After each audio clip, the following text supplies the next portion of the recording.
Your map that you want to use here is map number 25. Map number 25. A lot of movements on that map. Covers a lot of ground.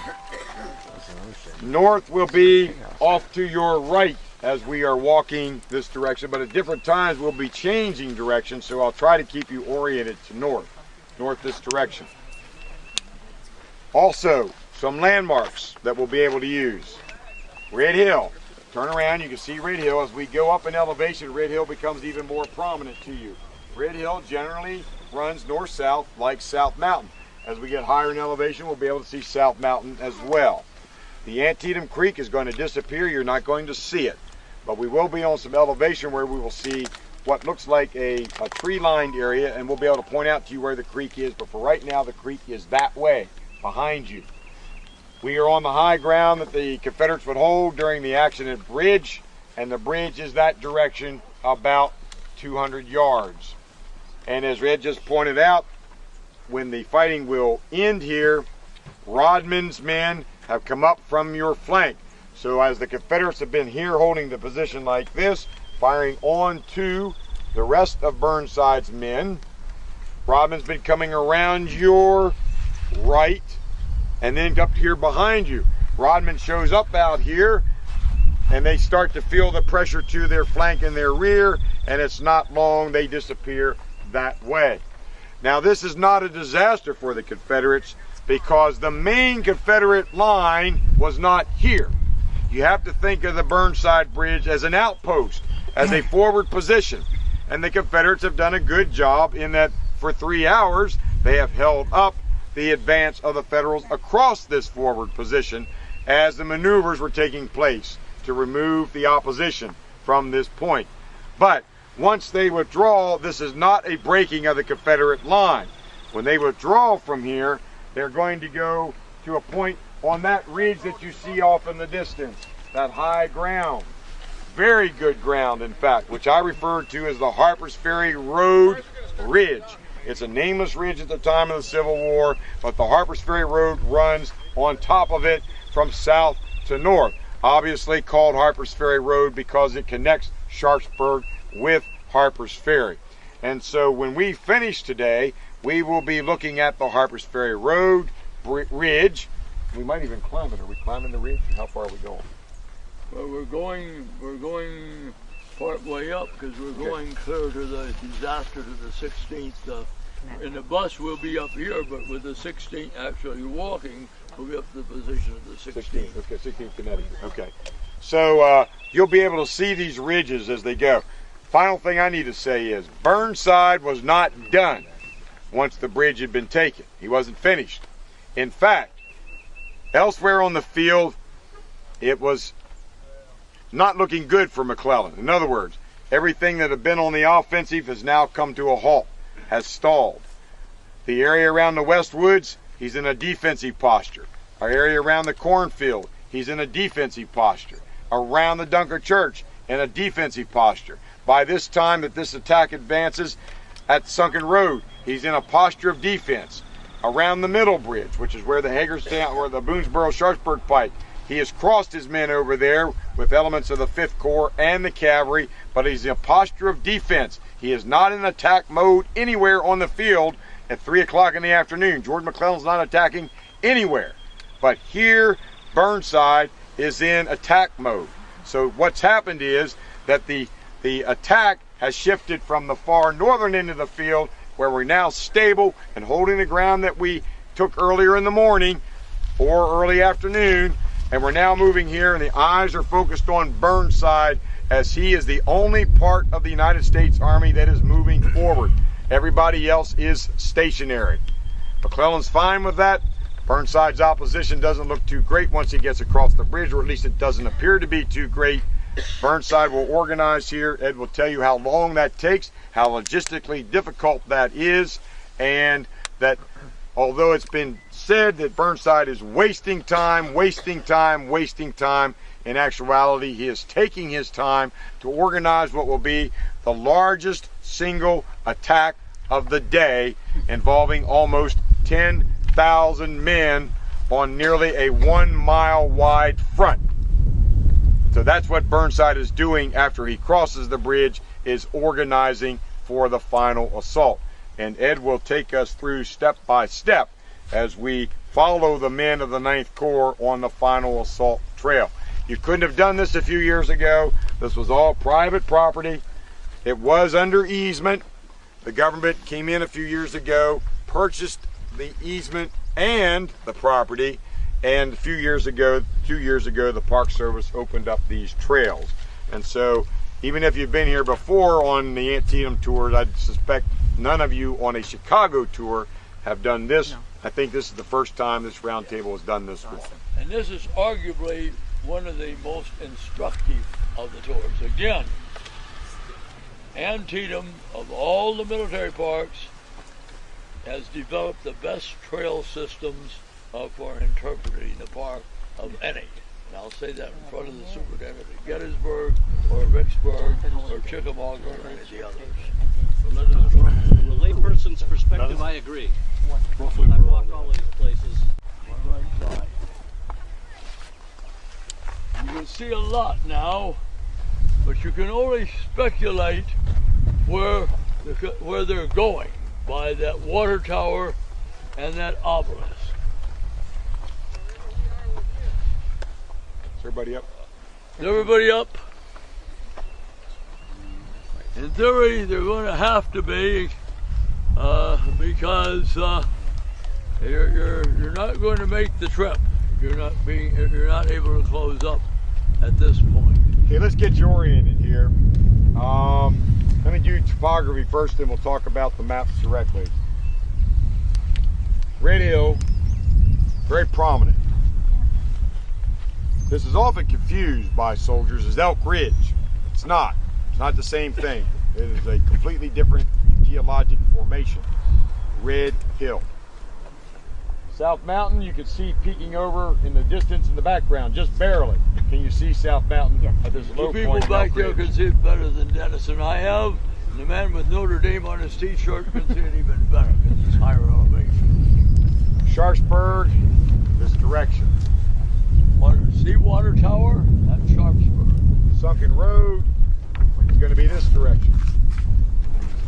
Cemetery Hill, and again at the time of the Civil War it was not called Cemetery Hill, even though there was a cemetery there, a private Lutheran church cemetery.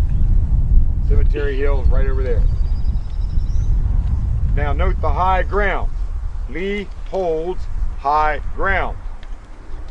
That position has not been attacked yet, the cemetery position.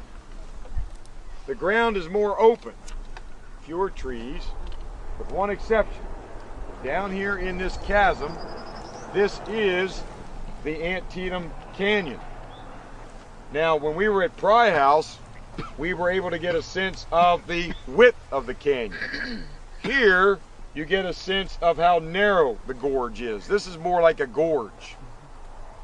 And so, instead of being nearly 1 mile wide, here it is probably only a quarter of a mile wide at most. So it's very constricted and very narrow. The creek is flowing from your left, from right up here to your left front. It does not go that direction, it curves here. The creek is coming from here to your left front, and then down in front of us, and then the bridge, the Burnside Bridge, is going to be that direction.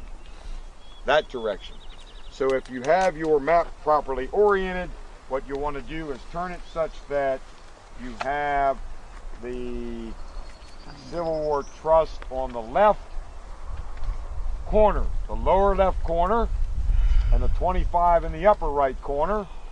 And you can see the creek running across the top of your map. There it is, right here in front of you. Right here in front of you. And we are locating Sharpsburg to our left. And Sharpsburg, you cannot see the town. And they would not have been able to see the town because the town sits in the bottom of a basin.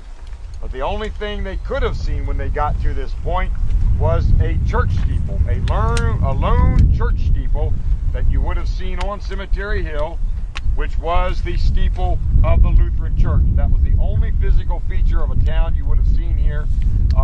Everything else would have been invisible. And so this environment that you see today is very similar to what they would have seen in 1862, with one exception. 2 many trees. This would have been more open, with the exception of the canyon itself, the edges of the canyon where there were trees, and the mountain was forested. But much of the rest of what you see was more open than what we have today. All right, now as we're advancing, Wilcox has the right. Wilcox's men, Christ's brigade, is on the other side of that ravine. That one over there. This incidentally is a tributary ravine. The ravine you see here in front of you, this is a tributary ravine of the Antietam. The Antietam ravine or chasm is that direction. I refer to this ravine to your left as the Stone Mill ravine because it We're going drains to point from out the the Stone Mill. Stone Mill because it's going to be a Union high water mark shortly. On this side of that ravine is this other brigade, Welch's brigade. Behind Welch's brigade is coming Brooks' brigade, advancing the same way we are. Also, can you see the obelisk monument up to the left of the, yes you can. Yeah, The obelisk monument is the high water mark of the Hawkins, the 9th New York. See that obelisk? Yep. You're going that far and no farther. 150 yards behind that is the crest of the Harper's Ferry Road Ridge, down which the Harper's Ferry Road runs due north to south. And that's going to be the Confederate line of resistance. If you can kick their keisters off of there, you've won the battle. The Burnside will be a hero, McClellan will be a hero, and Lee will not be able to save his army to fight again. So what we're going to do, we're going to move up to our next observation place because the whole landscape is going to change. By the time we get there, we're going to see the Sherrick house and barn. In fact, Dennis and I can see the ruins of the Sherrick barn. The Sherrick barn burnt about 20 years ago. The barn that was standing there at that time. Almost 30. Almost 1984. 30 now. That's the Sherrick barn. The house is closer to us, and closer to us yet is the Otto house. So we're going to get a completely different perspective. This view is much better to the east.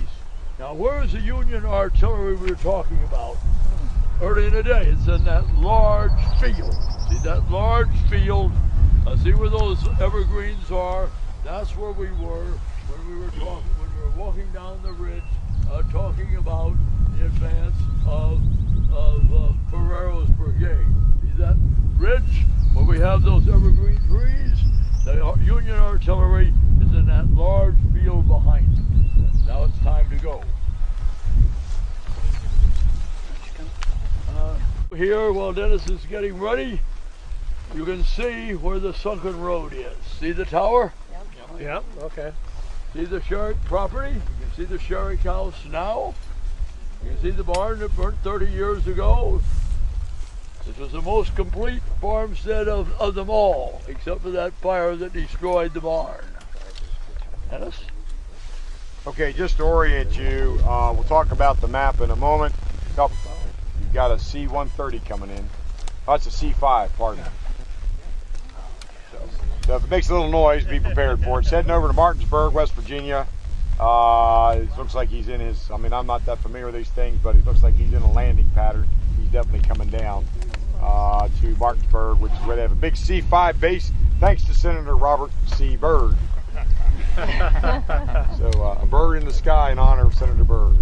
Everybody in West Virginia forgot that Robert Byrd was a member of the Ku Klux Klan in his earlier years. Yes, he was. But he repented for that. He did that at Harpers Ferry National Park. Yeah, you can repent. Yep. Some states don't forgive you though. Bring enough money. They don't because he's the chairman of the Senate Appropriations Committee. One of the things you learn as a tour guide, Ed and I know this, is when you got a distraction, you just have to wait for a moment because nobody's going to pay any attention to you while Oh, the distraction is so. Look at you people, like you never seen a plane before in your life. Look at it. How many of you flew here on something almost that big? That's a big plane. Big plane. Okay, let's get oriented now. The tower at Antietam, you can see the distance from here to there is a bit more than 1 mile. On your map, if you hold your map basically straight up so that it is right side up, you're looking almost to the north. Actually, it would be more north, a little bit skewed, but that's okay, straight ahead. I can show you where the tower is on your map. If you go to the upper right-hand corner of your map, you will see a road that extends off to the map, and there's an angle and it just kind of disappears. Does everybody see that? It's got like about a 60-degree angle there. Yes. Well, that tower sits right at the junction of the angle. Okay. That is the sunken road. The sunken road extends to the left and then towards the Boonesboro-Sharpsburg Pike. The high ground in front of you remains the National Cemetery. In fact, if you look carefully now, because we've got a better view of it, you can see the stone wall that encases the cemetery. And if you've got a good sharp eye, you can see Simon. Simon is the statue. You can see him. What's that? The tallest evergreen. Yep. Simon is the statue right by the tallest evergreen. That is the towering 1876 monument to the Union soldier of the Civil War that now rests here at the Antietam Cemetery. We'll see Simon a bit later. And then Sharpsburg is just beyond the hill under the reverse slope of the hill. And Sharpsburg, the highest point in the town of Sharpsburg, is where that water tank is. That's the highest point in the town itself. There were no buildings there at the time, but that would be the highest elevation. Sharpsburg's running from the cemetery hill towards the tank and then away from you beyond. The Potomac River is that direction, to your left, about 2.5 miles from here. If you were doing the normal tour route and you were not out here walking, you would be traveling down the road behind the Sheriff House and the barn ruins. We saw that on the bus when we were coming in. It would have been on our left. We then would take the Burnside Bridge Road, which is down in this ravine, to the Burnside Bridge, which is behind you. And then when we would come up out of the ravine, we would immediately go up on the high ground where you see those cars parked, and then follow that road. That road was not there at the time of the war. That is one of the War Department roads of the mid-1890s. And so from here to the obelisk, which is, where is it? Oh, I can barely see it. There it is. You can barely see it because of the trees. You're looking at about 3/4 of a mile from here to there. One final point here. Look at this topography. This, if you were going to summarize this in one word, what would your word be? Rolling hill. Rolling hill. That's 2 words, but I'll take it. Difficult. Difficult. Hills. Hills, uneven. Complex. Yeah, underlying. Undulating. Rough. Yeah, all this. You have not seen anything on the battlefield that mirrors this. This is the most difficult topography on the battlefield, which makes it even more impressive when you think of the Burnside assault here, going across all of this topography, down into these ravines, back up out of these ravines, and then ascending these slopes and trying to maintain line, trying to maintain formation. Remember, a soldier out of formation during the Civil War is a lost soldier. And so, as we turn it over to Ed to describe, you would see the Federal line stretching to your right and to your left. And again, nearly 1 mile in breadth is this 10,000-man attack that Burnside has organized to try to push the Confederates off of that high ground, off of the high ground here in front of you, and then the high ground spanning to your left. Now, it is going to be difficult. Now, if you could look clearly, that car, follow it to the right, and you can see the statue of Benjamin Crist. That is the farthest that his brigade is going to go. They're not going, and there's no road there. That's the right brigade of Wilcox's command. It's up there through the clump of trees. You can barely see it. You can see the base of his monument. Here, I can see his statue. Yep. He's standing at the side of the road. Yep. They get no closer. If they go further, they're going to run. If they go further, they're going to win the battle. But they're going to reach the Confederate artillery between there and the National Cemetery. That's where the Confederate artillery is. But they're not going any farther. Now, as we advance, we're going to be in Crook's Brigade, and we've got to cross this ravine in front of us. And we're going to walk down Otto Lane, both ways. Then we've got to cross that next rise. Then we got that next rise to drop down. Then we go up there with those two Ohio regiments. And the regiment of markers is as far as Crook is going to go. The true roller coaster here, the terrain. Isaac Peace Rodman's men will reach the area where you can see the top of the obelisk. That's where the 9th New York, the 103rd New York, and 89th New York will go, and they'll be joined there by the 8th Connecticut, which is bad news for Harlan's brigade, as we're going to find, because Harlan has lost him just as completely as Pappy Green lost the 125th Pennsylvania. Now, this is a good place to stop because not only do we have the monument, but we also have the topography. Look around, just look around for a moment. It gives you a good sense of just how difficult this land is to pass over. Imagine even trying to farm it, how difficult it may be. This is Mr. Otto's farm. If we went down the lane here to our right, and we're not going to do that today because it would just take us too much time, but this is all public property, so you can come back here and do this on your own if you wish. But if we went down the lane to our right, it would bring us right into the backyard of Mr. Otto and right through Mr. Otto's orchard. So this was the historic Otto farm at the time of the battle. I went to school with some Ottos. Ed and I both remember very well Betty Otto, and Betty Otto, in fact, was a speaker to the Chicago Roundtable just before her retirement back in 1988. And so that is the family. The Union Army's going that direction. Remember, we're heading towards the high ground that way. Now you'll see there's a problem here for them.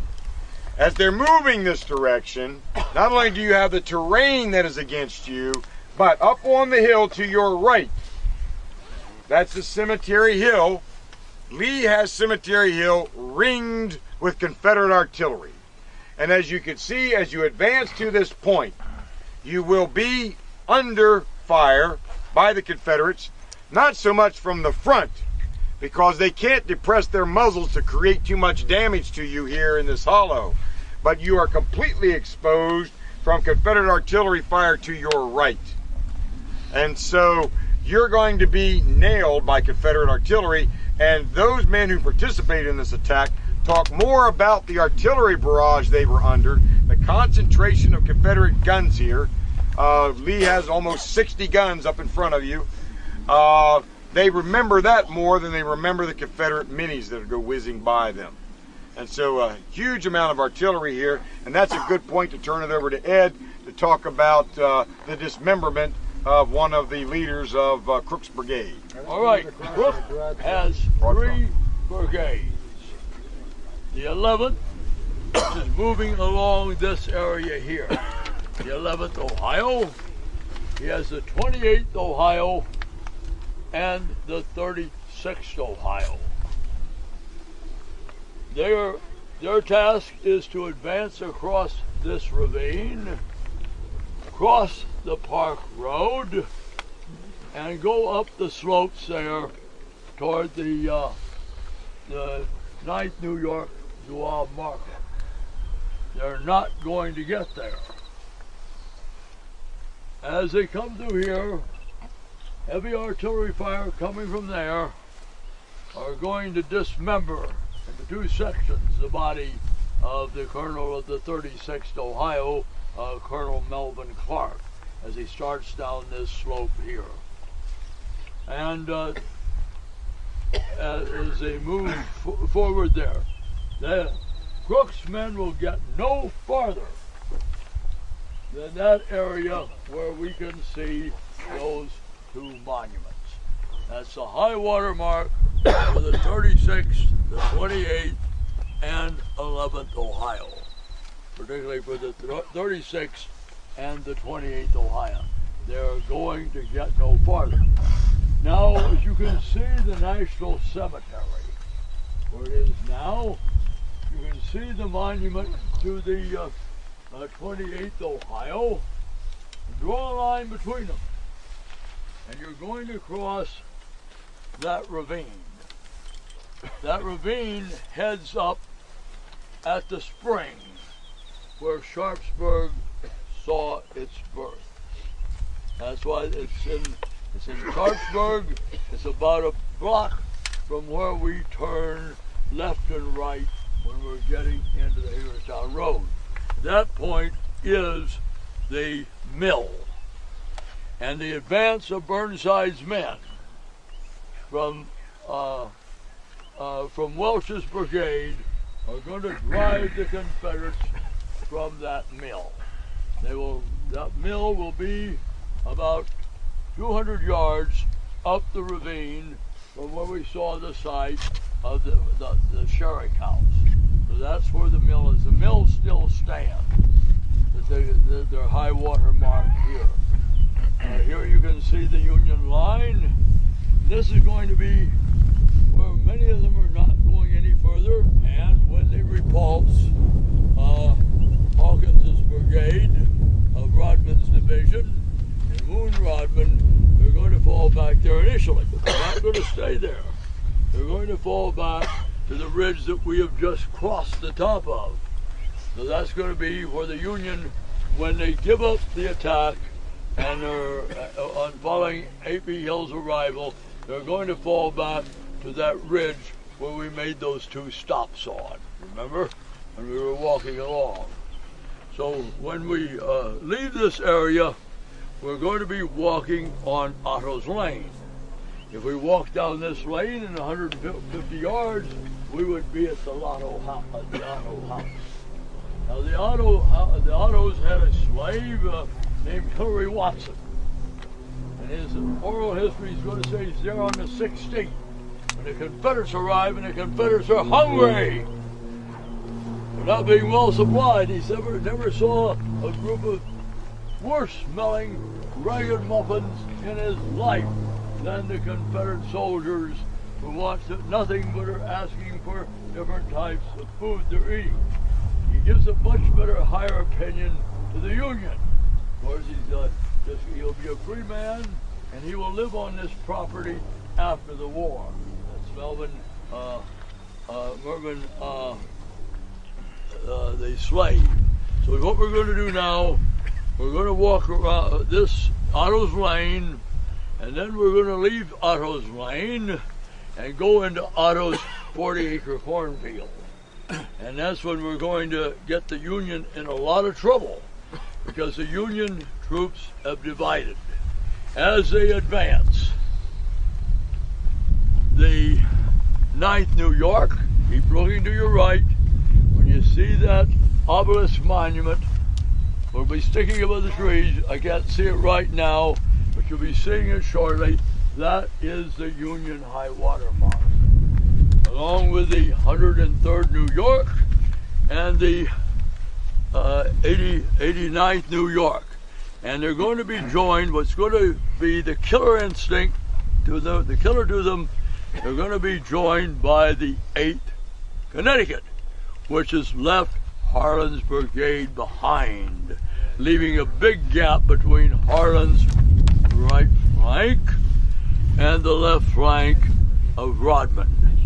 And that's what the Confederates are going to exploit, because Nancy Bates, Nancy Jacobson, will start to be getting more and more exciting as we get closer to the arrival of A.P. Hill's men.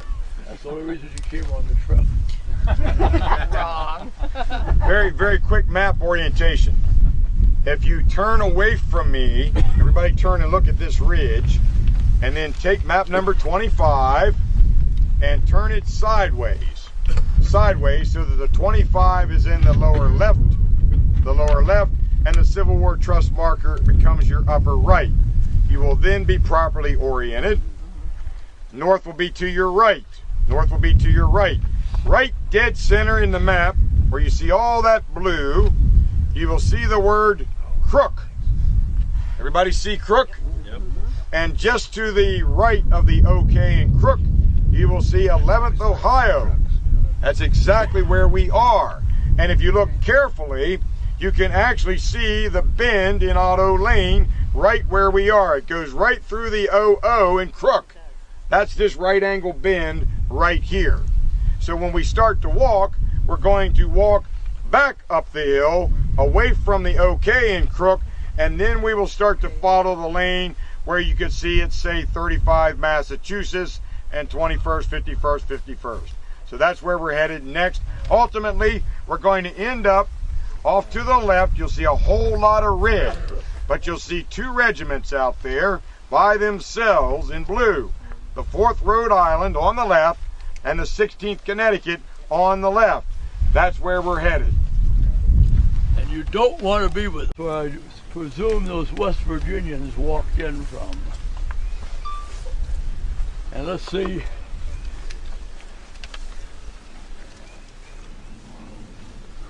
All right, I get it over here to see how many are straggling still. Gary's coming, but All right. One person. Gary's we've our only file got closer. one straggler, We good? so set the scene. Okay. Before we take a look at the map, let's just get oriented here with respect to what you can see. Vegetation here in 1862 was corn, not cedars. So this is an open cornfield. It's bigger than the cornfield at Antietam. This is at the north end of the field. This is a 40-acre cornfield. Very bad topography, as you can see. The corn would start growing up here to where the Park Avenue is, and you can't even see the Park Avenue except for one thing. If you look, you can see one of the War Department signs there, silhouetted in the distance. The Park Road is right there. That's where the Park Road is located that comes across in front of us. So on occasion you'll see a car pass by as it takes the tour route. Now I can show you where the Harpers Ferry Road is, even though we can't see it. If you look that direction, you'll see a power line just barely peeking up over this near ridge. That power line parallels the Harpers Ferry Road. That's our destination. That's where we're going. We still have a long way to go. In fact, we have about 1,000 yards to go to get there. Again, because the vegetation is deceiving, we're seeing too many trees. It's difficult for us to appreciate that the Confederates can't see us very well here.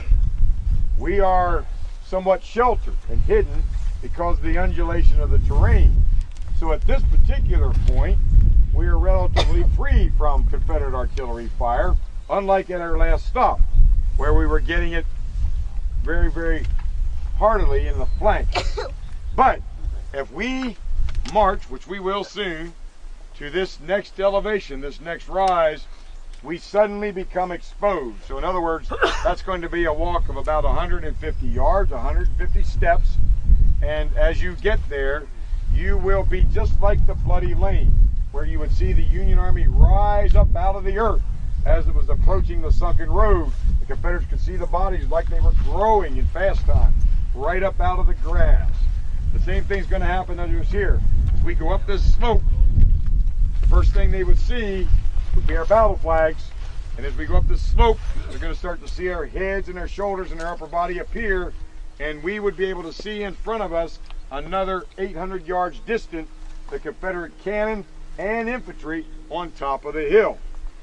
Even before our hero, if you're a Southerner, is about to arrive on the field, there are Confederates in front of us David Rump Jones's division that Ed spoke about previously. Not many of them, less than 3,000 of them, against Burnside's 10,000. So Burnside's going to be moving like this. We're on the flank, and I'll express that in a moment. But as far as you can see to your right, would be the Union Army.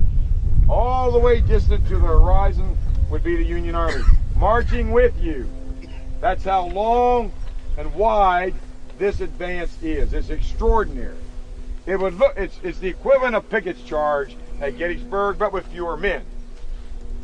10,000 men here in this advance. And the terrain is much more difficult than what the Pickett-Pettigrew charge would face at Gettysburg on July the 3rd. But it is subsidy. Incidentally, the men who are facing you in D.R. Jones's division, many of you don't recognize the name Jones, but you certainly recognize the name Pickett. These men soon will become Pickett's division.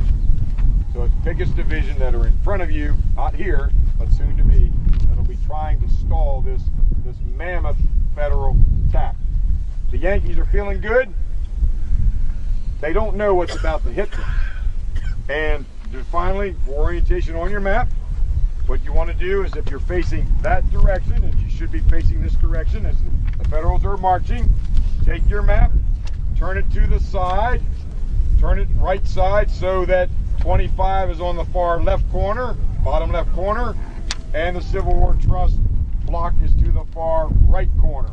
So have your map sideways, and where you see the only lonesome blue by itself about to be surrounded by red on the far left of the Union line, you'll see 4th Rhode Island and 16th Connecticut. This is where we are located right now. Notice one other thing. There are no more Yankees to your left. There's nobody over there. You constitute the extreme left of the entire Union Army. There are no supports to your left. You're it. You're on the flank. Now we found out what happened when you were on the flank at West Woods a little earlier yesterday. Well, we have a similar situation here with the 4th Rhode Island and the 16th Connecticut. And with that, Ed will tell you what's about to come up from Harper's Ferry. All right, about 7:20 in the morning on the 17th, leaving Thomas's Georgia Brigade behind to complete paroling the Union prisoners and shipping off captured booty, A.P. Hill will leave with 5 of his 6 brigades. He'll push the men hard. He'll lose a lot of people from dropping out. Wimps that can't keep up. By a little before, after 12, they reach Butler's Ford, Bradford's Ford being the same, and start crossing. But Hill and several staff officers right ahead. They'll come up the road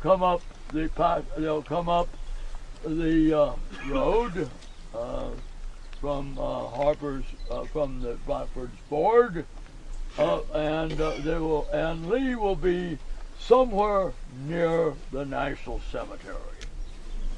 And he sees men arriving. Now remember, Lee cannot use his left hand. In fact, his left arm is in splints. So he turns to the captain of the Rowan, North Carolina Artillery, and tells him to use a glass and see what type of flag they have. He recognizes the Confederate flag. And Hill will arrive, and he will report his men are crossing the Potomac. And Lee will direct him to return and join his men and hurry them on. That's around 1 o'clock or thereabouts, 1:15, 1:30. Fast forward to about 4 o'clock. Things are getting very dicey for the Confederates and David Rump Jones. The Union have advanced. They've reached the mill, driven Confederates out of the mill, and are moving rapidly forward with Hawkins's brigade on the right under Fairchild. Fairchild has with him the 9th New York in their fancy Zouave uniforms. He has the 89th New York and the 103rd New York. Now in this area are 3 regiments. The 8th Connecticut on the left. In the center, the 16th Connecticut. They've been in the Army 3 weeks. And the veteran 4th Rhode Island on the right, that had been with Burnside since the glory days down at Roanoke Island. And in the loss of command and control by Harlan, the 8th Connecticut will advance. And they're going to come up and they're going to join Fairchild's brigade coming in on their left, leaving nobody on the left of the 16th Connecticut. Now it's about 4 o'clock. And again, as Lee looks to the south and a little to the east, as they come up the road from, which we will point out, it comes up from the C&O Canal, they will see a number of troops coming.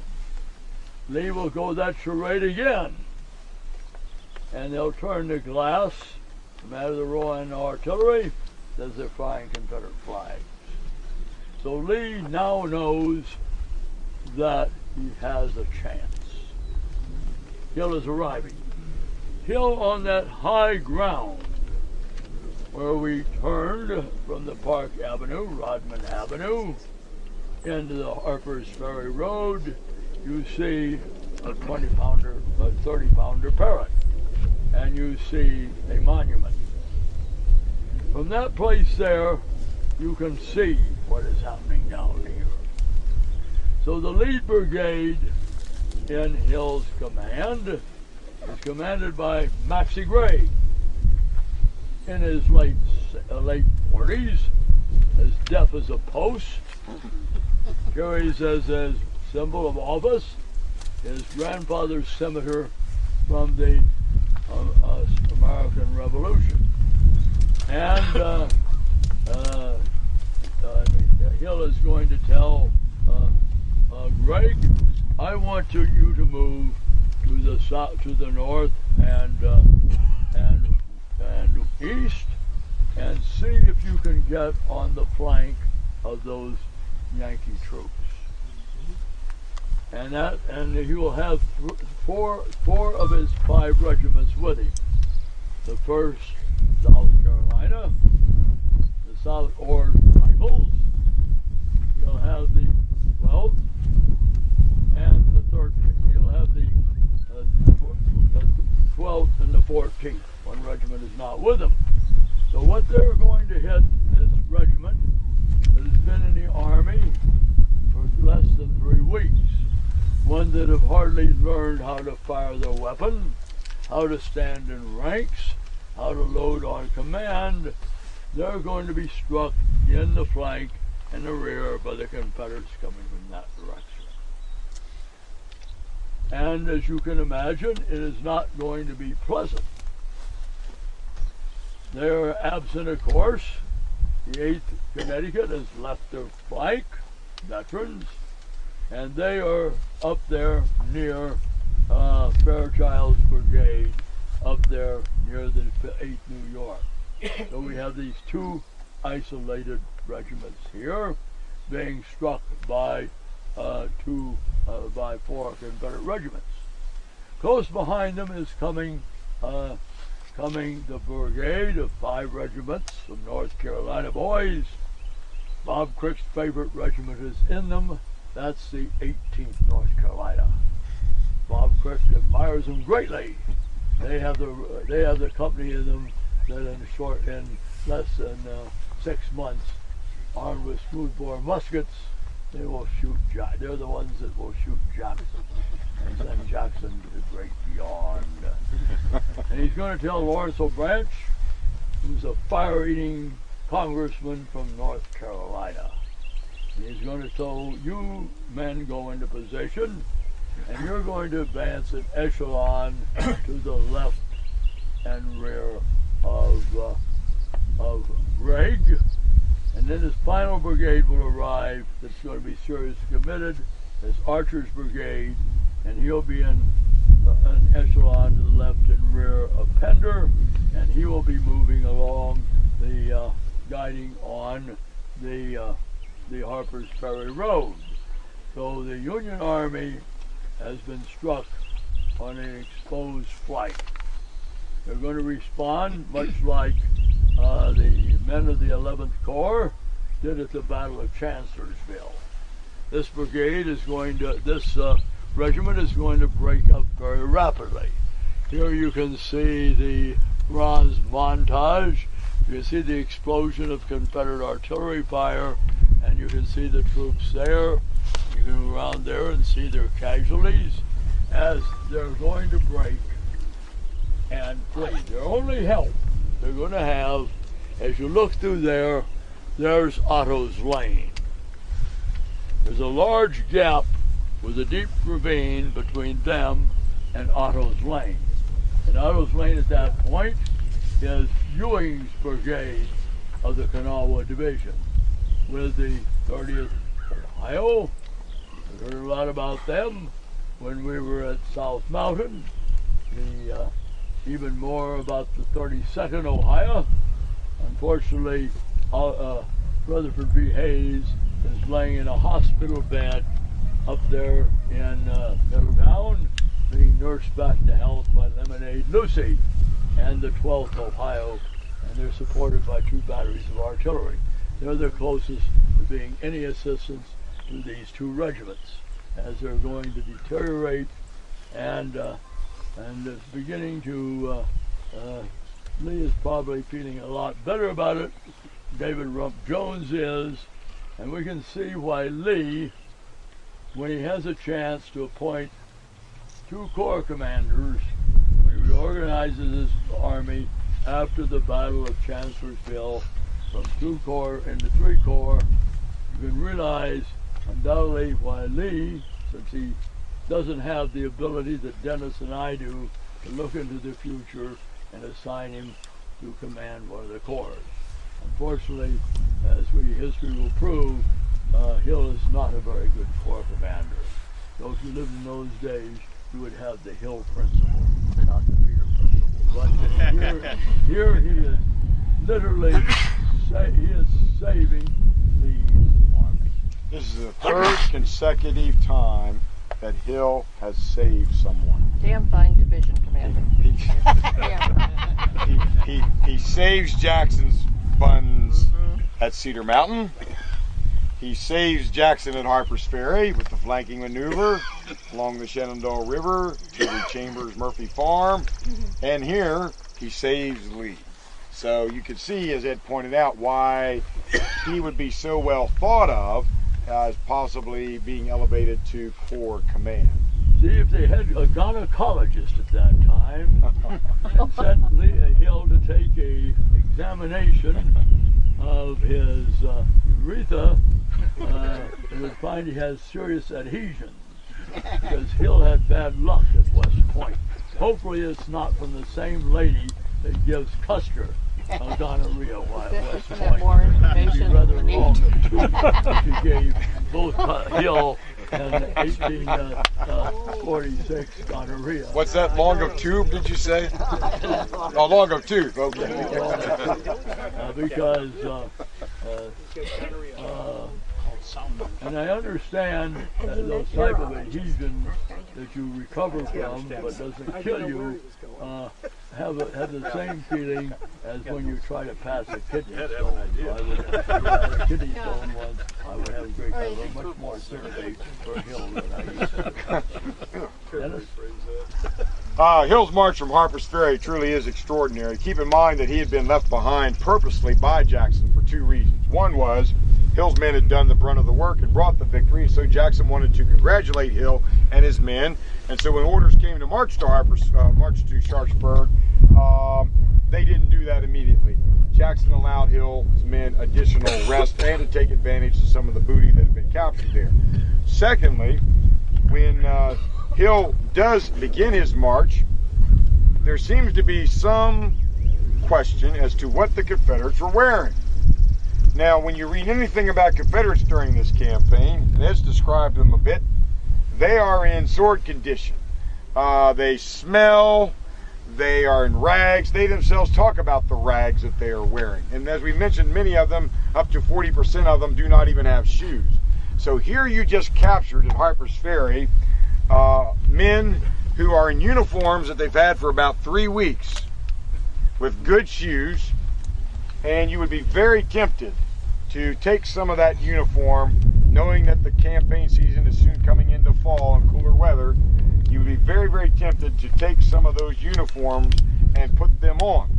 I have no doubt that that's what some of Hill's men did. So instead of wearing gray or butternut or rags, virtually nothing, some of them decided to acquisition some Federal blue. And so the men who were in combat here would talk about the confusion that they were in, because they weren't certain if the men that were coming in on their flank were additional Yankees or was the enemy.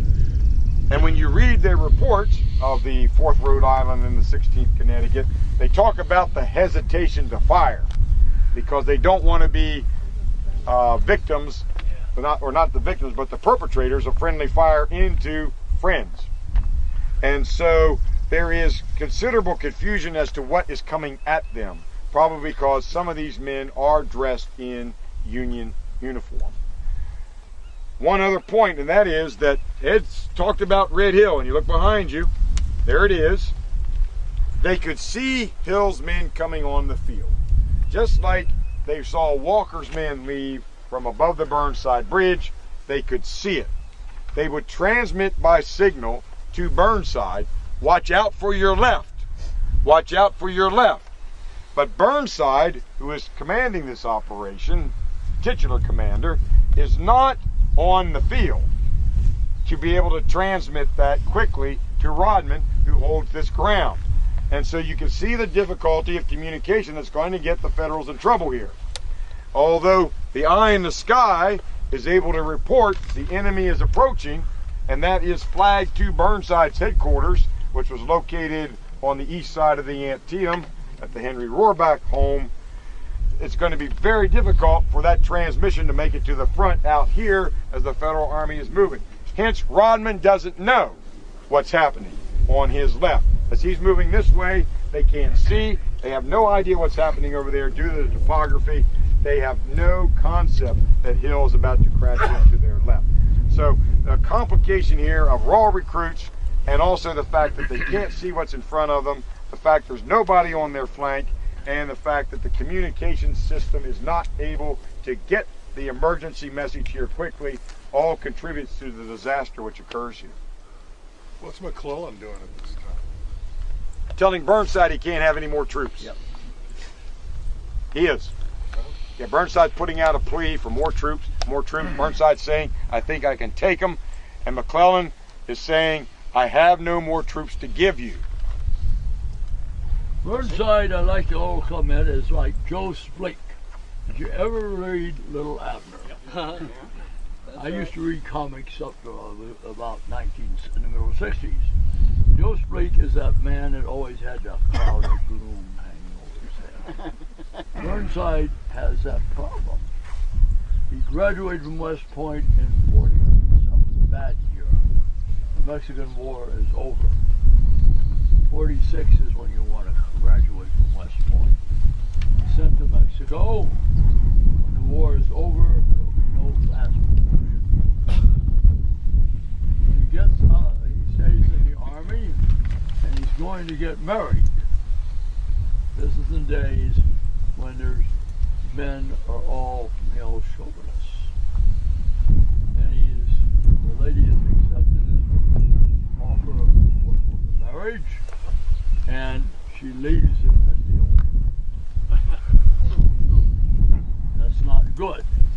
worse in those days than it would be today. He invents a successful probably as good or maybe better than the Sharps.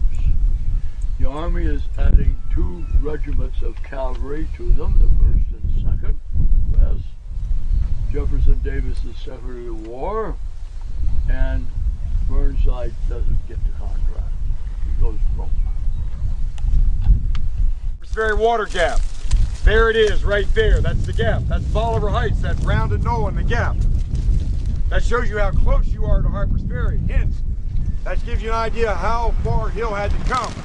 Hill March is 17 miles, so it's stated.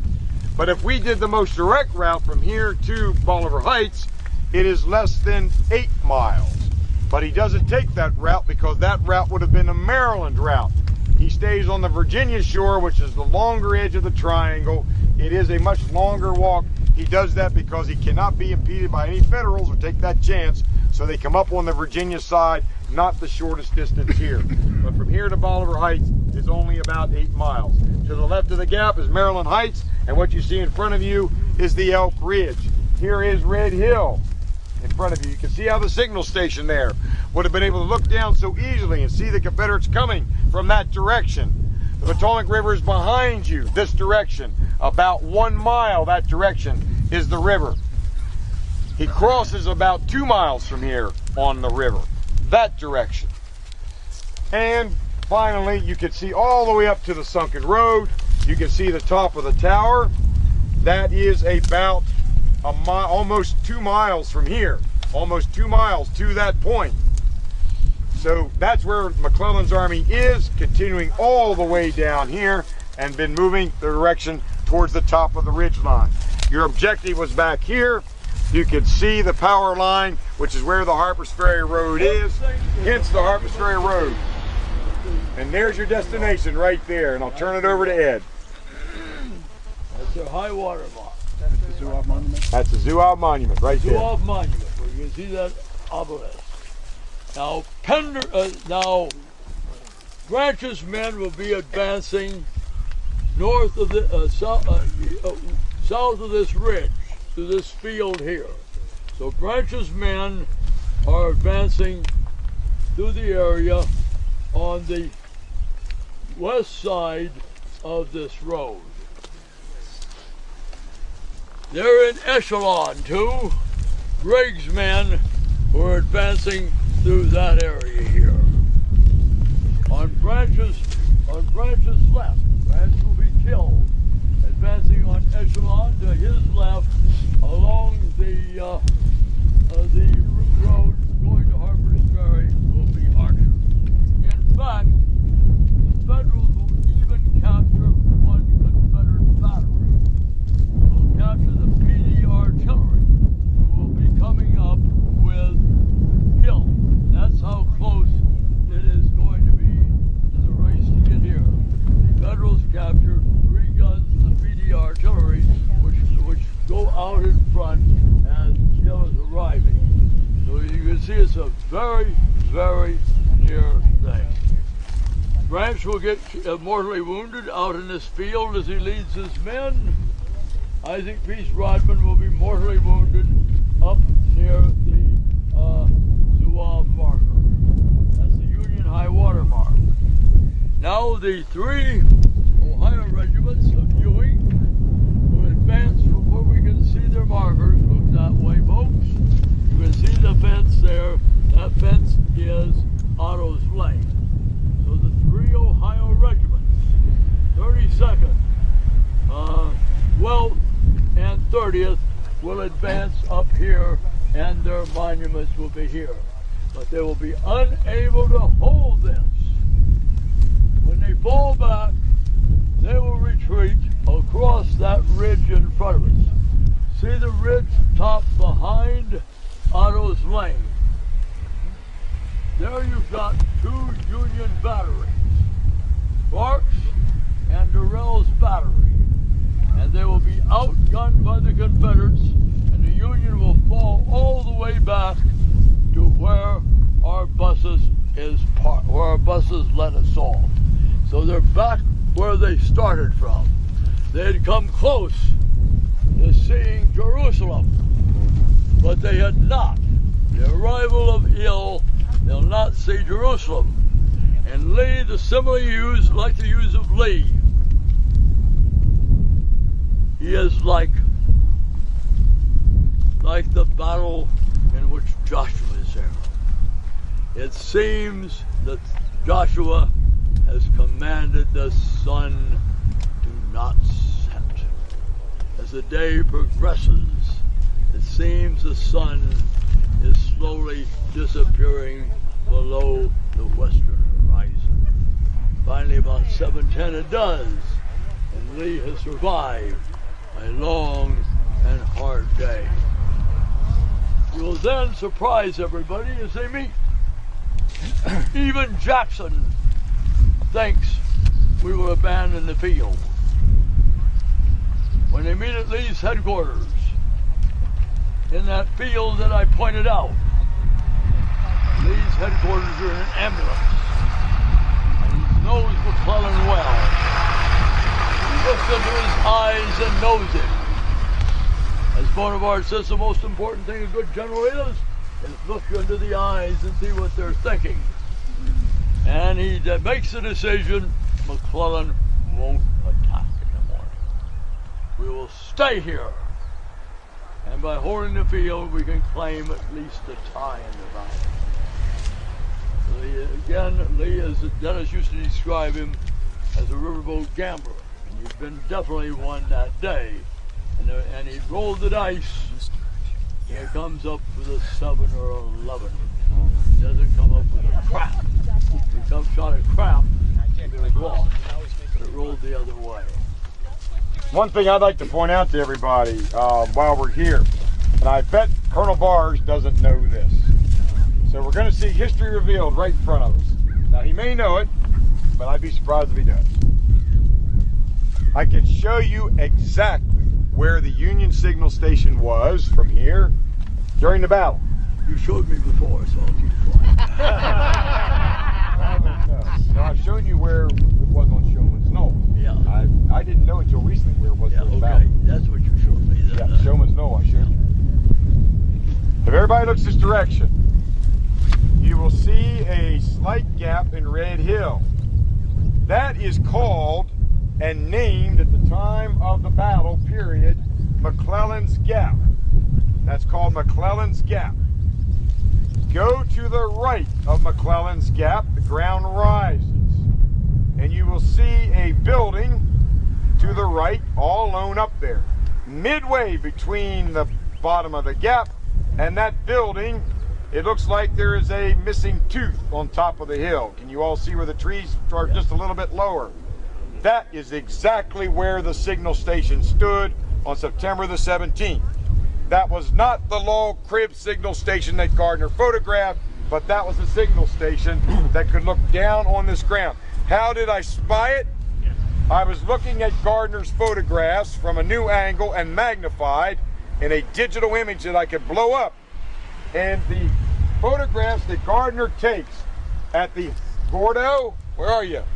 At the hospital, the photographs that Gardner takes at the hospital by the upper bridge looks toward Red Hill.